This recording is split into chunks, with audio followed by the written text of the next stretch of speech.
I never expected that night to be anything out of the ordinary. The house was quiet the way I liked it. No distractions, no chaos, just me, the soft hum of the refrigerator, and the occasional creak of the old wooden floor beneath my feet. It had been a long day, and I was looking forward to nothing more than a glass of wine and some solitude. But then the doorbell rang. A single chime. Sharp. Unexpected. I hesitated for a moment, staring toward the front door. It was late, too late for visitors. My pulse quickened as I walked over, peering through the peephole. It was him. My nephew. I hadn't seen him in months, and now, there he was, standing on my doorstep, hands shoved into his jacket pockets, a faint, unreadable expression on his face. I opened the door cautiously. It's late. What are you doing here? I was in the neighborhood. Thought I'd stop by. His voice was casual, but something about it felt off. There was an underlying edge to his words, something unsaid. I crossed my arms, raising an eyebrow. At this hour? Can I come in? A pause. Too long. Too uncertain. I should have said no. I should have told him to come back in the morning. But instead, I found myself stepping aside, letting him in. The door clicked shut behind him, sealing us in. He moved through the house with an ease that unsettled me, as if he had been here just yesterday, as if time hadn't stretched between us.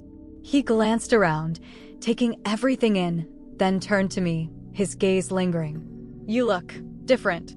His tone was unreadable, but the words sent a shiver down my spine. I let out a quiet laugh, brushing off the strange feeling curling in my stomach. Time does that to people. He smirked slightly but didn't respond. Instead, he walked toward the kitchen, his fingers running lightly over the back of the couch as he passed.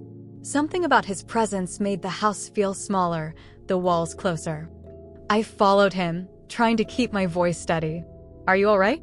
You seem tense. He turned to me then, his eyes locking onto mine with an intensity that made my breath hitch. I just needed to see you. The way he said it, so certain, so deliberate, sent my mind spinning. I swallowed hard, suddenly aware of how close we were standing. Why? He didn't answer immediately. Instead, he stepped forward, closing the space between us inch by inch until I could feel the warmth of his breath against my skin. Because I can't stop thinking about you. The words hung in the air, heavy, irreversible.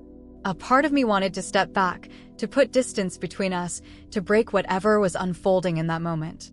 But my feet wouldn't move. My body betrayed me, frozen in place, my mind screaming at me to say something, to stop this before it spiraled into something I couldn't control. But he was waiting, watching, and deep down I knew. This was only the beginning. The silence between us felt suffocating. I could still hear his words echoing in my mind. Because I can't stop thinking about you. I should have shut it down. I should have said something, anything, to break whatever was unfolding in that moment. But my throat was dry, my pulse too loud in my ears. I forced a breath, willing myself to steady. You shouldn't say things like that. Why not? His voice was calm, measured, but there was something underneath it, something that sent a slow chill down my spine. I took a step back, needing space, needing air. Because it's not right. Then tell me you don't feel it too. I exhaled sharply, shaking my head. This is ridiculous. He didn't move, but his gaze never wavered.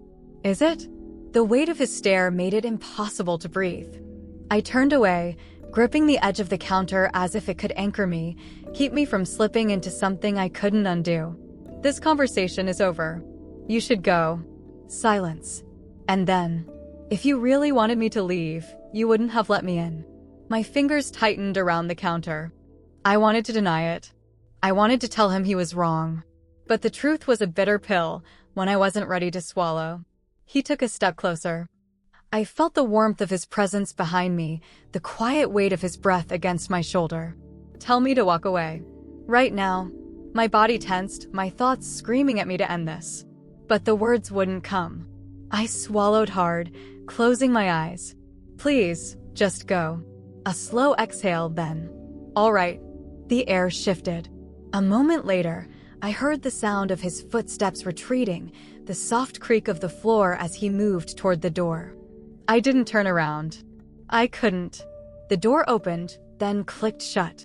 Only when I was sure he was gone did I let out a breath, my hands trembling as they gripped the counter. It was over. Or at least, it should have been. I stood there for what felt like an eternity, my heart still pounding, my mind still racing. Every nerve in my body was screaming at me to forget what had just happened, to erase it from my memory before it sank in too deep. But the more I tried to push it away, the more it clung to me, wrapping around my thoughts like an unshakable shadow. I turned toward the window, staring out into the night, searching for something, clarity, distraction, anything to pull me away from the confusion inside me. But all I saw was darkness, the reflection of my own face staring back at me, wide-eyed and unsettled. I thought about him, the way he had looked at me, the way his voice had wrapped around me like a whisper I wasn't meant to hear.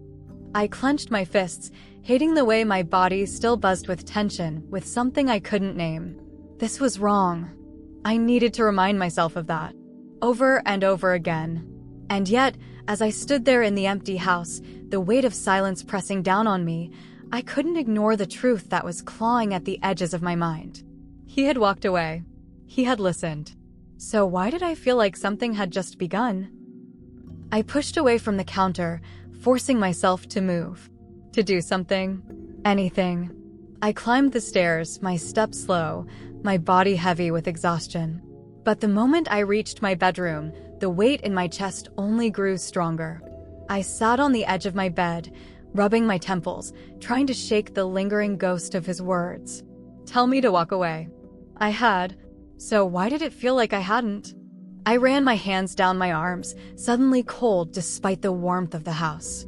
Maybe I was imagining things. Maybe this was all in my head. A trick of loneliness, of a mind desperate to find meaning where there was none. But deep down, I knew the truth. This wasn't over. And no matter how much I wanted to pretend otherwise, I knew it was only a matter of time before it happened again.